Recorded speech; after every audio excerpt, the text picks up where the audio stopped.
November 22nd, Saint Cecilia, Virgin and Martyr. Cecilia was a devout Christian maid of noble Roman birth who lived during the early part of the 3rd century. At a very young age, she secretly dedicated herself to God, resolving to remain a virgin to her death. She fasted and prayed often, and wore a coarse shirt under her clothes as a perpetual penance. Although she had consecrated her body to the Lord, her father wished her to marry, and she obeyed. She married Valerian, a wealthy pagan noble. However, on the night they were married, Cecilia said to her new husband, "I have a secret to tell you. You must know that I have an angel of God watching over me. If you touch me in the way of marriage, he will be angry and you will suffer. But if you respect my maidenhood, he will love you as he loves me." Skeptical of his new wife and her religion, Valerian demanded to be shown the angel. "If you believe in the living and one true God and receive the water of baptism," Cecilia told him, "then you shall see the angel." The young man agreed and sought out Bishop Urban, who baptized him. Upon his return, Valerian found Cecilia in prayer with a crown of roses and lilies on her head. He saw that beside her stood an angel, who immediately crowned him as well. Soon after, Valerian's brother found them praying in the chapel. He saw the crowns of flowers on their heads and the angel standing near, and he too converted. From that time, the two brothers devoted themselves to the work of God. They were arrested after having refused to pay homage to false idols, were tortured and killed. Knowing that the two were married, officials visited Cecilia and tried to persuade her to worship the false idols. Instead, Her Holiness converted the officials who came to her door, and she was instead ordered to appear before the provost of Rome.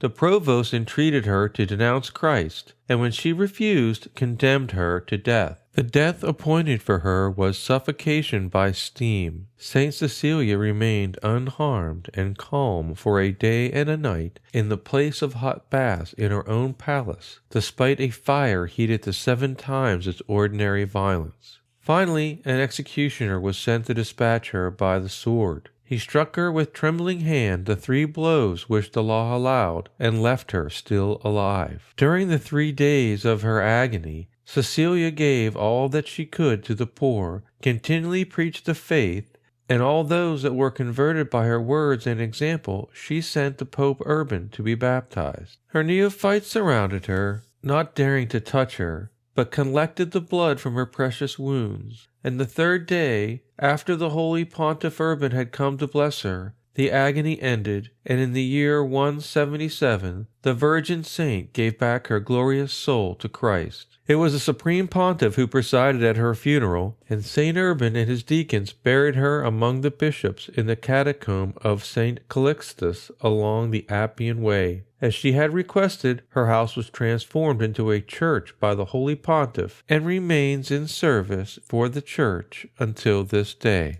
When her tomb was opened in the year 1599, her body was found entirely intact. Saint Cecilia is known as the patroness of musicians because it is said that during the 3 days in which she lay dying, the crowd that had gathered could hear angels singing.